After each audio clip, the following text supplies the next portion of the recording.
اللهم اهدنا فيمن هديت، وعافنا فيمن عافيت، وتولنا.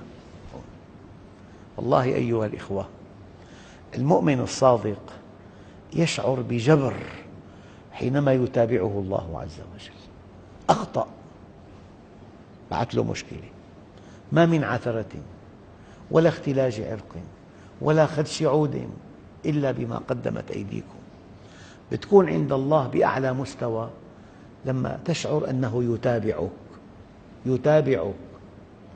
أما حينما تكون خارج العناية المشددة لا يتابعك، يتابع نعمه عليك وأنت في معصيته.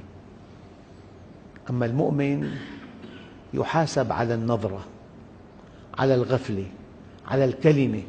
نعم، قال شاب سمع من شيخه أن لكل معصية عقابا، هيك سمع، يبدو أنه زلت قدمه فارتكب معصية.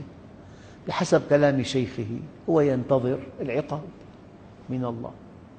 مضى أسبوع ما صار شيء معه، صحته، بيته، أهله، سيارته، ما في شيء. يبدو أسبوع آخر ما صار شيء معه، فأثناء المناجاة قال له: يا رب لقد عصيتك فلم تعاقبني. قال: وقع في قلب هذا الشاب أن يا عبدي قد عاقبتك ولم تدري، ألم أحرمك لذة مناجاتي؟ ألا تكفيك ذلك؟ فله صلة مع الله عز وجل. صدقوا ولا أبالغ، أكبر عقاب أن تحجب عنه فقط بمكانتك وصحتك وبيتك وأولادك وعملك وأرباحك، بس محجوب. تقرأ قرآن ما بتحس بشيء، محجوب. بتصلي ما في شيء، تذكر الله ما في شيء. يعني إذا واحد قرأ القرآن فما شعر بشيء إطلاقاً، وذكر الله ما شعر بشيء، وصلى ما شعر بشيء، فليعلم أنه لا قلب له، ما في قلب أبداً. هذا عقاب، هذا عقاب الحجب. والإنسان يحجب بقبائح الذنوب، يحجب بالذنوب وبالعيوب، يحجب بالذنوب وبالعيوب. نعم. اهدنا فيمن هديت، وعافنا فيمن عافيت، وتولنا. لذلك لو أن أولكم وآخركم وإنسكم وجنكم وقفوا على صعيد واحد وسألني كل واحد منكم مسألته، ما نقص ذلك في ملكي إلا كما ينقص المخيط إذا غمس في مياه البحر. ذلك لأن عطائي كلام وأخذي كلام، فمن وجد خيراً فليحمد الله، أخطر ما في الحديث. ومن وجد غير ذلك فلا يلومن إلا نفسه. إياك أن تبرئ نفسك. الله عز وجل يقول: ما يفعل الله بعذابكم إن شكرتم وآمنتم. مستحيل وألف ألف ألف مستحيل أن يسوق الله شدة إلى إنسان بلا سبب. بلا سبب الغية من ذهنك. اتهم نفسك دائما. أين الخلل؟ أين المعصية؟ أين المخالفة؟ واحد قال له للثاني، قال له: الدراهم مراهم، بحل فيها كل شيء. رجل ميسور جدا، من إخواننا والله، بس الدراهم مراهم هذه الكلمة أنسته الله عز وجل.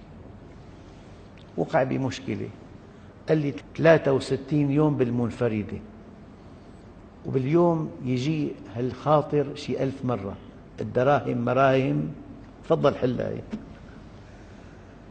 في كلام كبير جدا. لذلك أيها الإخوة، أي معالجة.